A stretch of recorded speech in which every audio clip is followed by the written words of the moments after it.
오늘 사도행전 6장 1절부터 7절까지 말씀을 중심으로 제자들의 문제 해결 이런 제목으로 함께 은혜를 나누기를 원합니다. 많은 교회들이 초대교회를 부러워하고 초대교회를 롤모델 삼아서 그렇게 계획을 세우고 나가는 것을 볼 수가 있죠. 많은 이유가 있는데 초대교회의 그 신앙생활이 정말 순수했고 뜨겁고 열정적이었고 능력이 나타나고 다이나믹했던 그런 신앙생활들 우리가 성경을 통해서 많이 보았기 때문 아니겠습니까? 그런 신앙의 모습을 담기 원한 이유라고 할 수 있겠는데요. 뿐만 아니라 또한 사도행전 보니까 초대교회에 하루에 3,000명씩 5,000명씩 그렇게 돌아오는 놀라운 부흥의 역사가 있었다는 것을 우리가 볼 수 있습니다. 그래서 사람이 많아지는 것 누가 좋아하지 않겠습니까? 그래서 많은 교회들이 또 더 정확하게는 목회자들이 초대교회로 돌아가자. 사람들이 많이 늘어나기를 원하는데 그렇게 원하는 만큼 제자들을 키워나가고 있는지는 잘 모르겠습니다. 또 다른 문제죠. 제자가 누굽니까? 제자란 예수 그리스도를 따라갔던 사람들이잖아요. 예수 그리스도의 제자들 한번 기억해 보시기를 바랍니다. 처음에 예수 그리스도의 제자들 어떤 사람이었습니까? 주로 어부였고 세리도 있었고 또 예수님께서 자기를 따르라는 그 말씀 가운데 자기가 생활했던 그 모든 것들을 다 던져놓고 내려놓고 예수님을 따라갔던 사람들, 예수님을 따르는 사람들, 제자들. 근데 예수님이 인기가 있고 잘 나갔을 때 그럴 때는 따르기 쉬웠겠죠. 내 거 다 던져도 저분이 내 미래 책임져 주시겠지. 저분을 따라가다 보면 뭔가 나에게 한 자리 떨어지겠지. 이렇게 생각할 수 있었지 않았겠습니까? 그런데 가는 곳마다 수많은 사람들이 모이고 어느 곳에 갔더니 막 예수님을 왕으로 막 섬기려고 세우려고 하는 겁니다. 그럴 때는 저분 따르기를 잘했다. 그렇게 생각했겠지만 어느 순간 예수님을 그렇게 왕으로 모시려고 했던 그 사람들이 폭도가 되어버리고 예수님을 십자가에 못 박아 죽이라고 했을 때는 어떻게 된 거지? 이거 내가 저분을 따라가도 괜찮을까? 이런 의심 들지 않았겠습니까? 그때 예수님께서 말씀하시는 것이죠. 내가 십자가를 지듯이 너희도 너의 몫의 십자가를 져야만 내 제자가 될 수 있다는 겁니다. 내 제자가 될 수 있다. 죽음까지도 따라올 수 있는 사람, 죽음의 자리까지도 나올 수 있는 그런 사람이 예수님의 참된 제자가 될 수 있다는 것이죠. 많은 교회들이 제자 훈련을 하고 있지만 그러나 제자는 지식으로 배워서 되는 것이 아니고 훈련으로 만들어지는 것이 아니라 성령으로 거듭난 사람, 그래서 죽기를 마다하지 않고 예수님이 갔던 그 발자취를 따라가는 사람들이 제자가 될 수 있는 줄 믿습니다. 오늘 본문은 그때의 제자가 더 많아졌는데 이렇게 시작합니다. 오늘 우리 교회에 필요한 것이 바로 이 말씀인 줄 믿습니다. 우리가 여러 가지 어려움을 겪고 난 뒤에 그 예전과 같은 그런 영광 되찾고 싶잖아요. 다시 하나님을 위해서 멋지게 일하고 싶습니다. 그래서 사람이 더 많이 모이기를 원합니다. 그런데요, 사실 교회의 중요한 본질은 사람이 많이 모이는 것이 아닙니다. 사람이 많이 모이는 것이 교회 본질이 아니라 교회의 본질은 모인 사람들이 변화되는 것입니다. 사람만 많이 모이고 변화되지 않는다면 교회가 아니에요. 사람들이 변화돼서 누가 되는 겁니까? 제자가 되는 겁니다. 제자가 되는 것. 기쁨이 없는 사람들이 힘들고 어려운 상황 가운데서도 기뻐할 수 있는 사람이 되는 것. 자신을 위해서 살던 사람들이 이제 자신을 위해서 살지 않고 남을 위해서 사는 사람들이 되는 것. 그런 변화가 있어야 되죠. 그 변화가 우리 가운데 있으십니까? 여러분, 우리 교회가 부흥되기를 기도하면서 수적인 변화, 수적인 부흥도 물론 중요합니다. 그러나 질적인 부흥이 더 중요합니다. 제자가 되는 것, 변화되는 것이 바로 질적 부흥이죠. 근데 앞에서 제자가 되자고 얘기하면 어떻습니까? 듣는 우리들이 나이 다 먹어서 무슨 제자야. 그냥 이러다가 죽으면 그만이지. 혹시 그렇게 생각하시는 분은 우리 교회에 없는 줄 믿습니다. 이럴 때 아멘을 크게 하셔야 돼요. 네. 네. 혹시 그런 마음이 있으시다면 난 제자랑 상관없는데요. 나는 그냥 적당히 예수 믿다 말고 싶은데요. 네. 그런 분들이요. 오늘 우리 본문에 나타난 문제의 원인이 되는 겁니다. 우리 1절 하반절 같이 한번 읽어보겠습니다. 시작. 헬라파 유대인들이 자기의 과부들이 매일의 구제에 빠짐으로 히브리파 사람을 원망하니. 여기서 헬라파 과부들 그리고 히브리파 과부들이 나옵니다. 히브리파 과부는 이제 둘 다 유대인이지만 히브리어를 쓰는 사람들입니다. 이스라엘 지역에서 나고 자란 사람들, 그곳에 살던 사람들이죠. 네. 그런가 하면 헬라파 과부들은 디아스포라, 이방에 살던 사람들, 지금으로 말하면 해외에 살던 이주민들이 다시 돌아와서 그래서 히브리어를 하지 못하고 헬라어를 하는, 헬라어는 그리스어입니다. 그리스어를 쓰는 사람들, 헬라파 유대인들입니다. 당시에 예루살렘 교회 주된 사역 중에 하나는 구제 사역이었습니다. 더 정확히 말하면 먹는 음식을 먹지 못하는 사람들을 위해서 나누고 함께하는 그런 사역이었죠. 굉장히 중요한 사역 아니겠습니까? 그렇게 사역이 진행되고 있는데 거기서 한두 명씩 배제되는 일들이 벌어진 것 같아요. 받지 못한 일들이 생겨서 원망이 나온 겁니다. 지금으로 말하자면 이렇게 얘기할 수 있겠습니다. 우리 교회에 하와이 지역에 오래 살고 계신 분들 있으십니다. 30년씩 40년씩 살고 계신 분들 다 서로가 서로를 알고 잘 알고 친한 분들이죠. 그렇게 우리 교회에 그런 분들이 있는가 하면 이제 하와이 온 지 얼마 안 된 사람들, 1년 된 사람들, 저 같은 사람들, 일주일 된 사람들, 몇 달 된 사람들이 있죠. 얼마 되지 않은 사람들이 이제 함께 예배를 드리고 친교를 하는데 음식을 나눠주는데 예를 드는 겁니다. 우리 교회는 이런 일이 일어나지 않고 있어요. 예를 들어서 음식을 나눠주는 사람이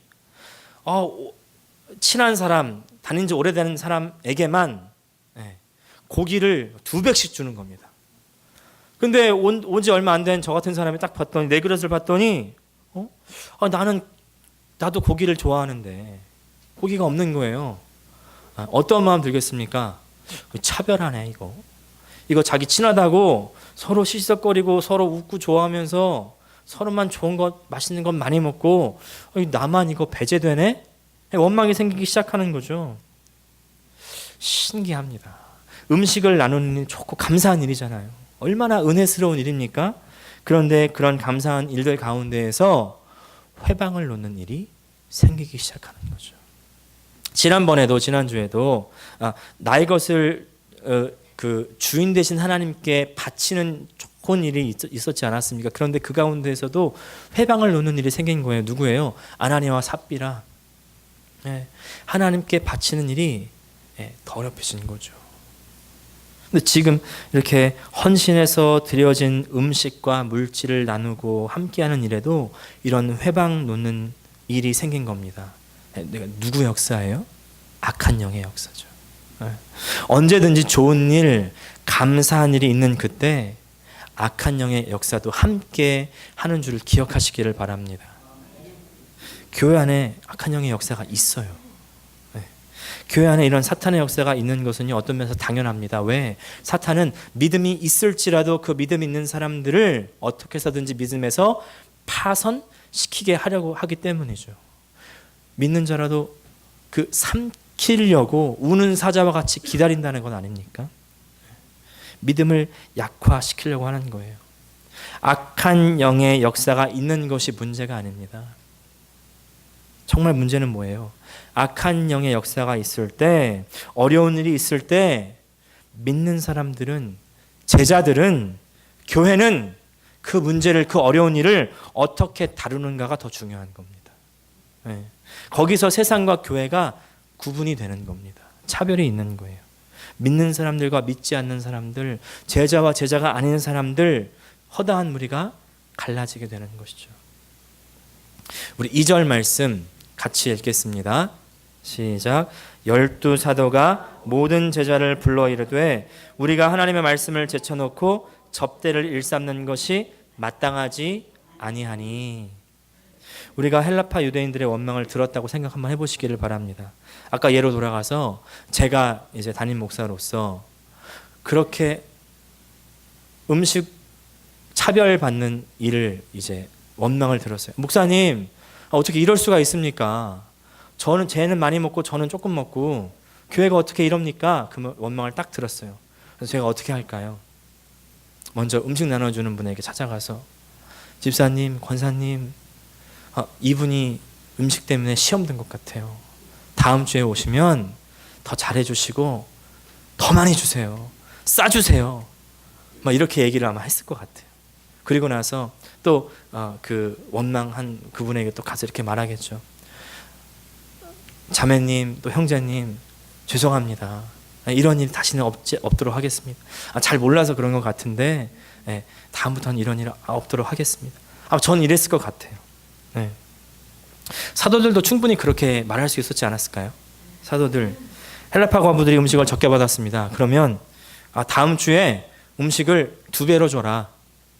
뭐 그것뿐만이 아닙니다. 또 아니면 헬라파 과부들 먼저 음식을 받게 하고 히브리파 과부들은 나중에 받게 해라. 그것이 이제 헬라파 과부들만 그렇게 한다면 또 달마다 바꿔서 이번 달에는 이제 헬라파 과부들 먼저, 다음 달에는 또 히브리파 과부들 먼저 이렇게 나누자, 공평하게 하자. 뭐 여러 가지 대안들을 세울 수 있었겠죠. 그런데 사도들은 문제 접근 방식이 다릅니다. 문제 분석을 다르게 하는 거예요. 뭐래요? 우리가 하나님의 말씀을 제쳐놓고 접대를 일삼는 것이 마땅하지 않다는 겁니다. 우리가 하나님 말씀을 소홀히 했다는 거예요. 우리가 보통 문제를 볼 때 겉의 현상에 집중하는 경향이 있죠. 그래서 이것을 잘했고 이것을 못했고 이거 잘 됐고 잘 안 됐고 거기에 집중하는 경향이 있습니다. 근데 사실 많은 문제들의 공통점은 어디에 있냐면 하나님 말씀이 우선되지 못하는 데 있습니다. 지금 본문에서 문제의 겉모습은 뭐예요? 헬라파 과부들이 음식을 공평하게 분배받지 못했다는 겁니다. 음식에서 원망이 터져 나왔겠지만 사실 음식만 불공평하게 받았겠습니까? 다른 것에서는 안 그랬을까요? 조금 더 들어가 보면 아마 이미 헬라파 유대인들과 히브리파 유대인들 사이에 눈에 보이지 않는 그런 파벌이 나뉘어져 있었을 거예요. 그것이 음식 분배라는 그런 문제로 대두된 것뿐이었겠죠. 그렇기 때문에 겉으로 보이는 음식으로 해결하려고 하면 음식 문제는 당장 해결될 수 있을지 모르겠지만 그러나 얼마 가지 않아서 다른 문제가 불거져 나왔을 겁니다. 가능성은 얼마든지 있습니다. 누가 더 일을 많이 하느냐, 누가 더 쉬운 거 하느냐, 누가 더 존경을 받느냐. 아나니와 삽비라도 그 일 아니었습니까? 누가 더 존경을 받? 나도 존경을 받고 싶다. 너만 잘났냐? 다 문제가 되지 않는 것들이 문제가 되기 시작하는 거예요. 우리가 이미 경험한 사실들 아닙니까? 이게 심각해지면 어떻게 돼요? 헬라파, 히브리파 서로 나뉘어질 수밖에 없는 상황. 그래서 헬라파 유대인들이 나 더 이상 이런 취급받고 못 살겠다. 나누자, 가르자, 분리가 되는 상황 일어나는 거죠. 일어나는 거예요. 서로 갈 길 가자. 더 이상 교회가 교회로서의 역할을 감당할 수 없게 되는 거죠. 여기에 사도들의 문제의 근원을 보는 시각이 우리에게 참 큰 교훈을 줍니다. 뭐라고요? 하나님 말씀을 제쳐놨다. 하나님 말씀이 우선이 아니었다는 것이죠. 잘 보세요. 지금 헬라파 과부들과 히브리파 과부들이 음식을 분배받을 때 이 사람들이 사실 무슨 일을 해서 주는 겁니까? 예뻐서 주는 겁니까? 뭐 착해서 주는 거예요? 교회이기 때문에 한 형제고 자매이기 때문에 그들을 불쌍히 여기는 마음에 은혜로 주는 것이죠. 내가 힘들고 어려울 때 누가 도와줘 보세요. 우리 마음 가운데 어떤 마음이 있습니까? 감사합니다. 고맙습니다. 어떻게 저를 이렇게 생각해 주셨습니까? 그죠? 받은 것에 감사한데 한 번 받고 2번 받고 10번 받다 보면 어떻게 돼요? 점점 다른 마음이 싹 트죠. 아, 왜 시리얼만 줘? 나도 밥 잘 먹을 수 있는데, 나도 고기 잘 먹을 수 있는데, 아니 왜 통조림 파인애플만 주지? 아우, 생 파인애플 맛있겠다. 네, 그런 생각 들겠죠? 아유, 또 왜 100불만 줘? 아유, 300불, 500불. 저 사람은 충분히 여유가 있는 사람인데, 아유, 좀 통 크게 베풀지. 이미 베풀고 있는데. 네. 처음에는요, 다른 사람에게 얼마를 주든지 상관도 안 했을 텐데, 아우, 왜 쟤는 저걸 주고 나는 이걸 주고. 쟤만 편해하나 봐. 비교하기 시작하는 겁니다. 감사의 마음이 사라져요. 그래서 세상에 그런 말이 있죠. 호의가 계속되면 권리인 줄 안다. 네. 권리인 줄 아는 경우가 우리 가운데 있습니까? 그래서 결론이 뭐예요? 세상에서는 호의를 더 이상 베풀 필요가 없다는 겁니다. 근데 우리는 세상과 똑같아서는 안 되잖아요. 세상과 달라야 되잖아요. 호의를 베풀지 말라는 게 아닙니다. 그 근원이 뭐라는 거예요? 그 근원. 감사의 마음을 잊어버려요. 왜? 내가 누구였는지를 잊었기 때문에. 내가 누구예요? 죽을 자였고 나는 아무도 아니었는데 나를 도와준 이유, 그 이유 하나님 은혜 때문 아닙니까? 하나님께 감사했기 때문 아닙니까? 하나님이 죽을 우리를 살려주셨기 때문에 이제 서로 관계가 없던 사람들이 하나 되어서 서로 형제 자매로 부르면서 이제 영적인 가족들로 만들어 주셨는데, 서로 사랑하게, 서로 돌보게 해 주셨는데, 그래서 우리가 서로를 섬기게 되었는데, 그 기본적인 것들을 잊으니까 속에서 원망이 나오게 되는 것이죠. 왜 잊어요? 왜 있습니까? 하나님 말씀이 우선되지 않기 때문에. 그러니까 있는 거예요. 하나님 말씀이 우선돼 보세요. 말씀으로 은혜를 받아보세요. 무엇을 받아도 땡큐. 이래도 땡큐, 저래도 땡큐. 또 무슨 일이 생기면 내가 부족해서 그렇지, 내가 잘못해서 그렇지. 우리 신앙생활 가운데 어떤 문제가 생기셨어요? 교회 안에서 어떤 문제가 있습니까? 그 문제 겉모습에 치우치지 마시기를 바랍니다. 잠깐 멈추시고 그 문제 속을 잘 들여다봐 보세요. 그 문제 가운데 뭐가 있습니까? 내가 말씀을 놓치고 있음을 발견하실 수 있을 겁니다. 이렇게 말씀드리면요, 또 그래, 그 집사님이 말씀을 안 읽어서 그래, 저 권사님이 말씀을 놓쳐서 그래, 나한테 적용해야 되는데 자꾸 다른 사람한테 적용하는 분들이 있어요. 네. 사도들을 보세요. 지금요, 사도들이 얘기하는 게 헬라파 과부들이 말씀을 제쳐놓았다, 히브리파 과부들이 말씀을 제쳐놓았다가 아닙니다. 누가 제쳐놓았다? 우리가, 내가, 자기들이 하나님 말씀을 제쳐놓았었다라는 겁니다. 우리에게 이런 시각이 중요합니다. 말씀의 기근이 문제의 원인입니다. 말씀이 소원해지면 우리가 하나님의 은혜를 잊게 되죠.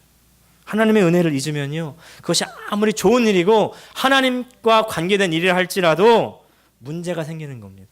마귀가 틈타는 거예요. 음식을 나누어주는 그 구제일이 얼마나 아름다운 일입니까? 중요한 일입니까? 기쁜 일입니까? 여기에 하나님 말씀 빠져버리니까 음식을 나누는 좋은 이 사역 가운데 갈라지고 분열하는 어둠의 역사가 생겨나는 거예요. 교회 모든 사역이 다 마찬가지입니다. 구제 식당 봉사뿐만 아니라 재정, 예배, 찬양, 반주, 또 파워포인트, 또 뭐 있습니까? 청소, 관리, 목회자도 똑같습니다. 목회자도요, 하나님 말씀 제쳐놓고 열심히 할 수 있어요. 아주 열심히 할 수 있습니다. 근데 그런 사역들은 더 열심히 하면 할수록 늪에 빠지는 거죠. 더 겉으로는 좋아 보이고 사람들이 막 칭찬을 하겠죠. 어깨가 으쓱하겠죠. 영적으로는 완전히 죽어가는 겁니다. 먼저 은혜 받으셔야 돼요. 하나님 말씀을 집중하셔야 됩니다. 내가 먼저 제자가 돼야 돼요.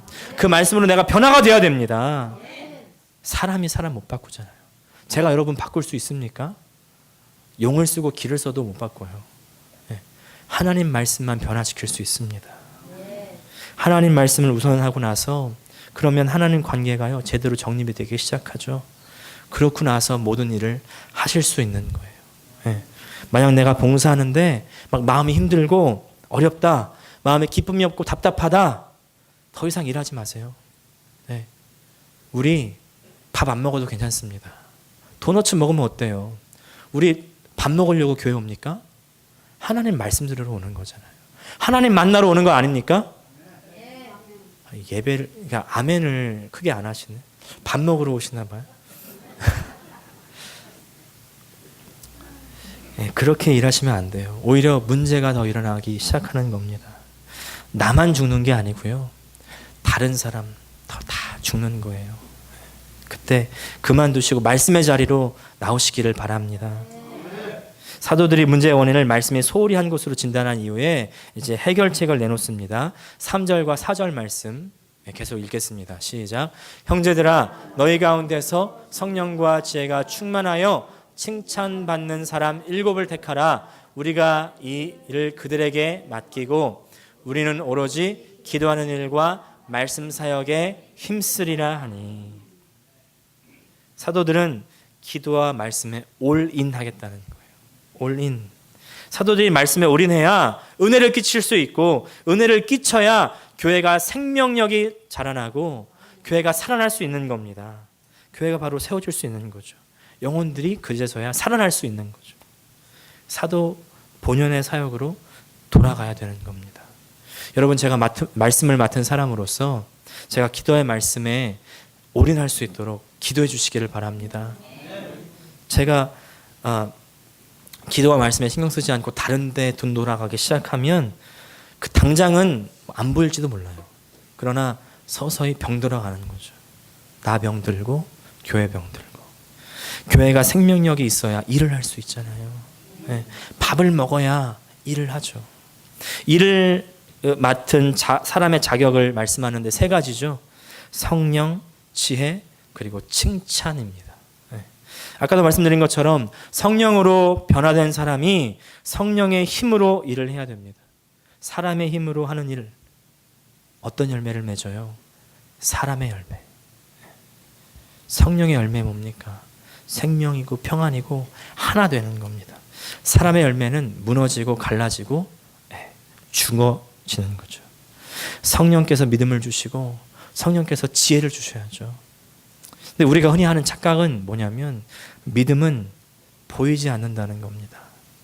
근데 말씀 들었듯이 그것은 착각이에요. 믿음은 나타납니다. 무엇을 통해서? 삶을 통해서 나타나요. 더 정확하게 말씀드리면 믿음은 관계를 통해 나타납니다. 제가 믿음을 항상 어떻게 말씀드려요? 믿음은 하나님과의 관계성이다. 믿음은 하나님과의 관계성입니다. 하나님과의 관계를 잘하는 사람은 어디로도 또 나타나게 되어 있습니까? 사람과의 관계로도 나타나게 되어 있는 겁니다. 예. 다른 사람들과의 관계에서 드러나는 나, 그걸 뭐라고 할까요? 인격이라고 그러죠. 인격. 예. 믿음에서 우리의 인격을요, 경홀히 여기시면 안 돼요. 신학교에서 자주 하고 듣는 말이 있습니다. 뭐냐면 목사가 되기 전에 그리스도인이 되고 그리스도인이 되기 전에 인간이 되라. 그리스도인이 되기 전에 인간이 되라. 인간이 되라. 인간됨은 인격에서 나오죠. 그리고 우리 인격을 통해서 하나님의 선하심과 자비하심이 흘러 나올 수가 있는 겁니다. 나는 성령이 충만해. 이런데 인격이 개판이다. 말이 안 되는 소리입니다. 우리가 잘 아는 성령의 9가지 열매 뭡니까? 사랑과 희락과 화평과 오래 참음, 자비, 양선, 충성, 온유, 절제, 다 관계에 관련된 인격 성품입니다. 하나님과의 관계이기도 하지만 사람과의 관계에도 동일하게 적용할 수 있어요. 사람의 칭찬을 받으려고 해서는 안 되지만 사람을 칭찬에 받고 있는지는 중요합니다. 어떤 칭찬을 받아야 될까요? 아우, 저 집사님 너무 착해. 그런 칭찬 받아야 될까요? 우리 어떤 칭찬 받아야 될까요? 저분은 성령이 충만해. 저분은 믿음이 있어. 저분은 참 지혜로워. 저분에게는 은혜가 있어. 저분하고 이야기하면 마음이 평안해. 우리 이런 칭찬 받아야 되지 않겠습니까? 네. 이런 칭찬은요, 노력으로 받을 수 있어요. 우리가 노력하면 받을 수도 있습니다. 그런데 그런 노력으로 하는 칭찬은 계속 말씀드리잖아요. 무너진다고. 네. 제가 흥미로운 책 하나를 읽었습니다. 구소련의 유전학자 드미트리 벨라야프가 쓴 은여우 길들이기라는 책이에요. 이 벨라야프라는 분이 개가 길들어진 과정을 밝히기 위해서 1959년에 은여우를 대상으로 장기적인 실험을 시작합니다. 이제 은여우 가운데 야성이 미약한 개체들, 다시 말해서 사람을 보고 무작정 덤비거나 막 도망가지 않고 조금 다가오고 친근하게 행동했던 그런 개체들을 선택해서 그들끼리 교배를 하기 시작했다는 거예요. 근데 그렇게 교배한 지 9세대 만에, 9세대 만에 이제 사람이 오면 반가워하고 꼬리를 흔드는 개체들이 나오기 시작했다는 거죠. 네. 그렇게 계속 실험을 하고 35세대가 넘어가면서 이제는 어떤 훈련도 받지 않고 인간에게 친화적인 개체가 발생했다는 겁니다. 개와 똑같은 성질의 그런 여우가 35세대가 지나니까 나왔다는 거예요. 실험 시작한 지 40년이 지났다는 겁니다. 근데 흥미로운 특징이 발생됐는데 이렇게 손을 입에 넣어도 물지 않는 친화적인 개체. 근데 다만 친화적인 여우를 만들기 위해서 실험했을 뿐인데요. 외형이 변화되기 시작했대요. 네. 원래 여우는 이제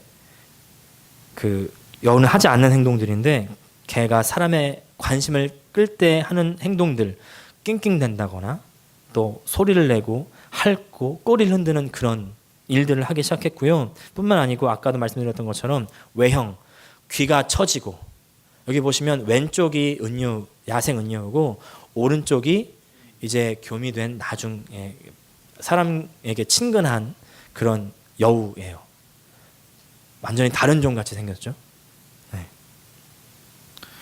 귀가 처지고 다리와 꼬리가 짧아지고 꼬리가 말려 올라갔고 점박이 무늬가 생겼고 보이시죠? 그리고 머리뼈가 넓어지고 코뼈가 짧아졌다는 겁니다. 지금 보실 때 왼쪽이 야생 은여우, 오른쪽이 이제 사람에게 친화적인 교배된 종입니다. 외형이 완전 바뀌어버린 거예요. 말 그대로 야생 은여우가 가축이 되어버린 거죠. 은여우를 그냥 조련시키면 그 당대에는 사람에게 친근하게 행동할 수 있을지 모르겠습니다. 그런데 그냥 똑같이 자기 원하는 대로 교배하고 그냥 갔다면 그 사람에게 친근한 천성이 있는 여우는 나오지 않는다는 거예요. 다시 말해서 노력해서 흉내는 낼 수 있죠. 네, 인간을 좋아하고 따르는 그런 새끼들은 나오지 않습니다. 근데 계속해서 그런 개체들만 교배시키는 과정에서 인간의 친화적인 유전자가 새로운 은여우들로 바뀌게 된 거죠. 제가 이 결과를 보면서 생각한 것이 이게 바로 그리스도인의 정체성이다. 다시 말해서 조련해가지고 노력해서 흉내는 낼 수 있지만 속까지는, 정신까지는, 천성까지는 완전히 변화될 수가 없지만 그러나 제자는 그게 아니라는 거죠. 제자는 완전히 속까지 변화되는 겁니다. 다시 말해서 다시 태어나야 되는 거죠. 다시 태어나야 된다. 요한복음 3장 5절 우리 같이 읽겠습니다. 시작. 사람이 물과 성령으로 나지 아니하면 하나님 나라에 들어갈 수 없느니라. 예수님께서 우리 죄를 위해서 십자가에 죽고 부활하신 것은 우리로 말미암아 우리의 옛사람으로 죽고 새 생명으로 다시 살아나게 하신 것 믿으시면 아멘 합시다. 네. 믿는 사람마다 성령으로 거듭나는 거예요. 근데 우리가 여기서 그냥 아멘 했다고 내가 지식으로 동의했다고 다 거듭난 걸까요? 예수 그리스도의 십자가의 대속을 내가 영적으로 경험한 사람, 체험한 사람만이 진정으로 거듭나는 겁니다. 오늘 그렇게 사모하는 심령마다 성령님께서 그 거듭나는 역사가 있게 해줄 줄 믿습니다. 축복합니다. 그렇게 믿은 사람은요, 하나님과 관계가 달라지는 거죠. 그리고 하나님과의 관계가 달라진 사람, 사람과의 관계 가운데 그 달라짐이 확증되는 겁니다. 이런 사람이 칭찬을 받고 이런 사람은 칭찬을 받을 때 자기가 높아지지 않아요. 누구 높아집니까? 하나님 높아지는 거죠. 하나님 영광 받으시는 겁니다. 성령과 지혜가 충만한 칭찬받는 사람들을 세워라.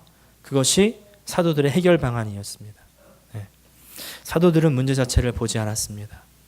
그 문제 안에 숨어있는 영적인 상황들을 보고 있었던 것이죠. 바로 하나님 말씀을 우선하지 않았던 것. 하나님 말씀을 우선해야 됩니다. 그래야 사람들 마음 가운데 변화가, 참된 변화가 일어나기 시작하죠. 사도들이 이렇게 해결책을 내놓을 때 성도들이 모두 기뻐했고 믿음과 성령의 충만한 일곱 질서를 세웁니다. 5절 말씀 읽겠습니다. 온 무리가 이 말을 기뻐하여 믿음과 성령의 충만한 사람 스데반과 또 빌립과 브루고로와 니가노르와 디몬과 바메나와 유대교에 입교했던 안디옥 사람 니골라를 택하여. 예루살렘 교회가 세운 사람들의 이름을 보시면 이 사람들이 어디 출신인지를 우리가 알 수가 있는데 이 사람들 이름이 다 헬라식 이름이라는 거예요. 헬라식 이름. 우리가 한국에서 제임스다. 한국 사람인데 제임스다. 그러면은 우리가 어떤 생각을 가집니까? 아, 이 사람은 이민자 출신인가 보다. 2세대인가 보다. 이런 생각 벌써 가지잖아요. 똑같습니다. 예루살렘에서 스티븐이다. 이게 히브리어 이름이 아니거든요. 네. 뭐 어떤 사람들이에요? 헬라파 유대인들이라는 얘기죠. 스테반부터 시작해서 다 헬라파 이름, 헬라식 이름, 헬라파 유대인을 자신의 교회의 지도자로 세운 겁니다. 이게 무슨 말일까요? 이게 무슨 말일까요? 히브리파 사람들이 헬라파 사람들에게 양보하기 시작한 거죠. 그리고 그것뿐만이 아니라 거기서 그친 것이 아니라 세워주기 시작한 겁니다. 서로 반대하고 반목했던 사람들이 자기 반대파를 세워주기 시작한 거예요. 네, 무슨 말이에요? 나뉘었던 마음들이 하나가 되는 것이죠. 사람들을 변화시키고 하나 되게 만드는 능력 오직 하나님 말씀 안에 있는 줄 믿습니다. 그렇게 교회가 하나 될 때 교회에게 큰 능력이 생길 수 있습니다. 7절 말씀 같이 읽겠습니다. 시작.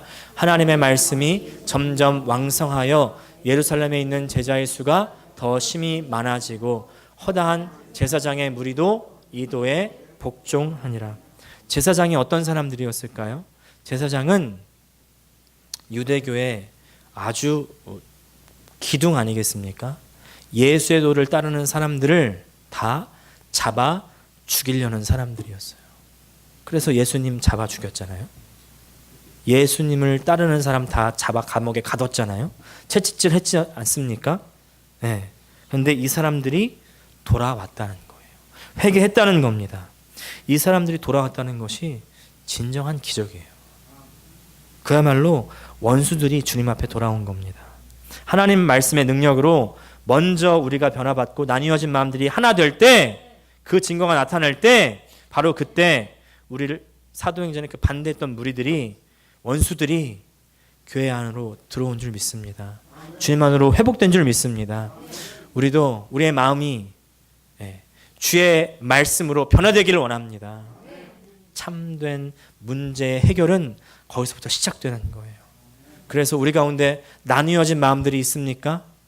우리 가운데 서로 반목하는 마음들이 있습니까?